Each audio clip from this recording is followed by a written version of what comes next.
Cristãs a todos aqueles que visitam este canal, eu sou o pesquisador Marcos Lopes. Você está no canal Espada Triunfante, a era do engano. Bem, estamos tratando sobre a questão do engano. A Bíblia, por exemplo, condena o engano e a mentira. Você vê, por exemplo, em Provérbios, capítulo 19, versículo 5, diz assim: a testemunha falsa não ficará sem castigo, e aquele que despeja mentiras não sairá livre. Ou seja, o pecado da mentira é uma realidade do ser humano. Infelizmente, o ser humano gosta bastante de mentir. Você pode ver, você vê a mentira em tudo que é lugar. Mentira na mídia, não é só brasileira não, mídia do exterior também, você vê, né, mentira para tudo que é lado. Você acreditava na imprensa, né, mas não dá para acreditar, viu? Quase nada é verdadeiro que passa na televisão. Documentários falsos, declarações científicas falsas, pastores falsos, igrejas falsas, evangelho falso. Olha, o que não falta no mundo é o engano, né? E estamos tratando da era do engano. A Bíblia adverte então que a mentira é um tipo de pecado, certo? Bem, a revista Super Interessante, né? Ela denunciou e declarou que a mentira faz parte da vida. Mas de uns tempos para cá, a mentira explodiu. Ela ganhou grandes proporções. E os dados mostram que as pessoas estão mentindo cada vez mais. As pessoas mentem de várias formas, porém, no fim, todo mundo mente. Tem gente que mente para levar vantagem e conseguir o que quer. Alguns mentem para não contrariar ou magoar outras pessoas. Tem quem minta para parecer mais legal e ser mais aceito socialmente. A mentira, então, é uma fraude, né? E praticamente está por todos os lados. Mas a sociedade atual, a mentira já não é mais pecado, deixou de ser de ser pecado. Para algumas pessoas é até virtuoso mentir, pois segundo elas, mentir ajuda a tirar algumas vantagens. De fato, a mentira parece ser algo muito apreciado pelo ser humano, principalmente deste século.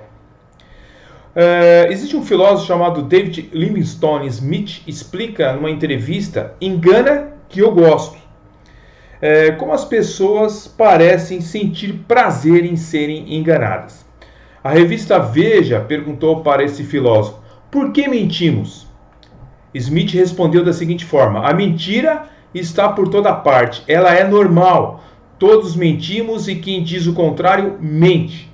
Mentimos para obter vantagem e para nos proteger de algo, o que significa que estamos, de certa forma, passando a perna em alguém. Quem mente bem costuma se dar melhor do que quem não consegue fazê-lo.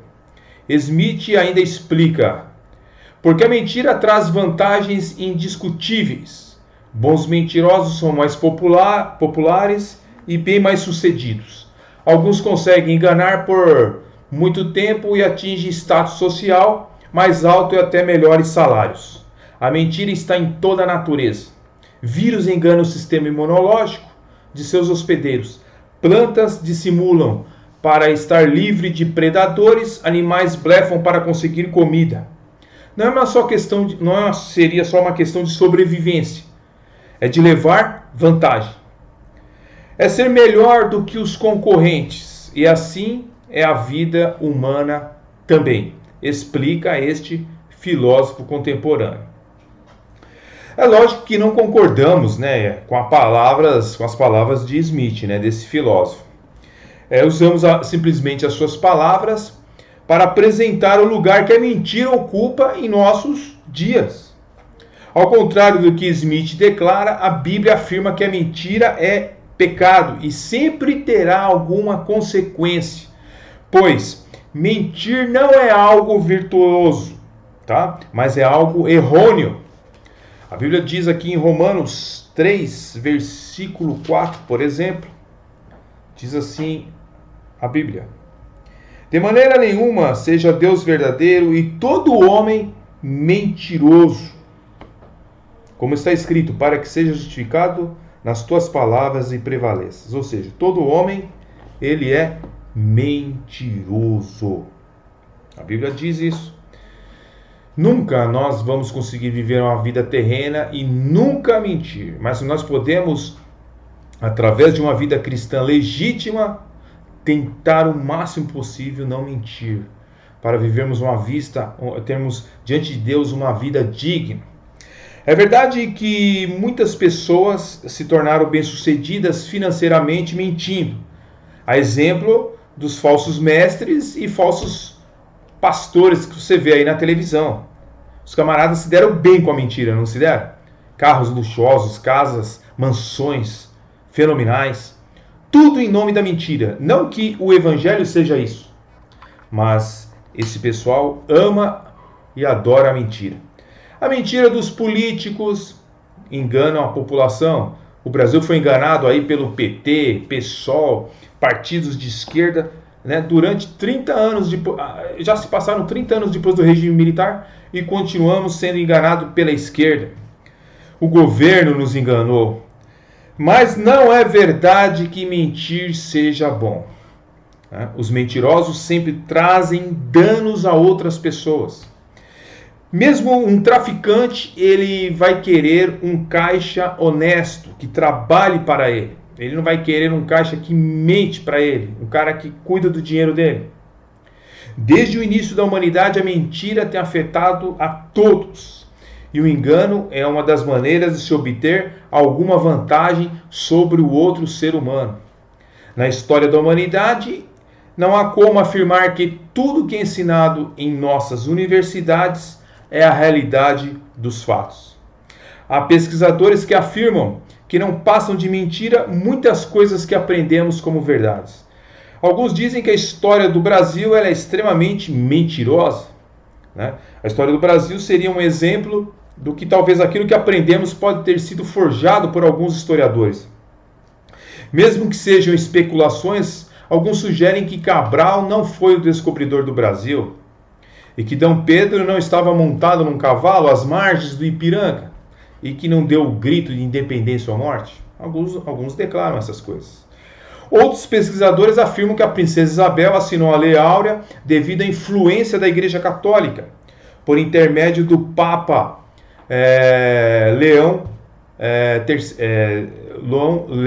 XIII, por exemplo, que iniciava uma intensa campanha absolucionista, né? Abolicionista. Né? Então, alguns dizem isso. Né? Entretanto, há outras versões que dizem que a princesa Isabel ela teria sido pressionada pelo pai e pelo marido para assinar a Lei Áurea e que ela não tinha praticamente uma opinião própria. Bem, enquanto alguns historiadores enaltecem, por exemplo, os bandeirantes como heróis, outros os colocam como pessoas que deixaram um rastro de sangue pelo sertão paulista. Até mesmo os homens religiosos não escapam de histórias mal contadas, como é o caso, por exemplo, dos jesuítas, né? E também a Companhia de Jesus, fundada por Inácio de Loyola em 1534, com caráter missionário e educacional. Os jesuítas chegaram no Brasil em 1549 sob o mandato do padre Manuel de Nobre. Contudo, antes de discorrer sobre esses missionários católicos, convém pontuarmos alguns dados interessantes para o nosso estudo aí. Nós vamos ter que voltar bastante e na era do engano nós vamos estudar um pouco sobre o engano e sobre a mentira. Ok? Até o próximo vídeo. Deixe seus likes, seus comentários. Se quiser ser inscrito a esse canal, você será bem-vindo. Fique na paz. Deus abençoe grandemente.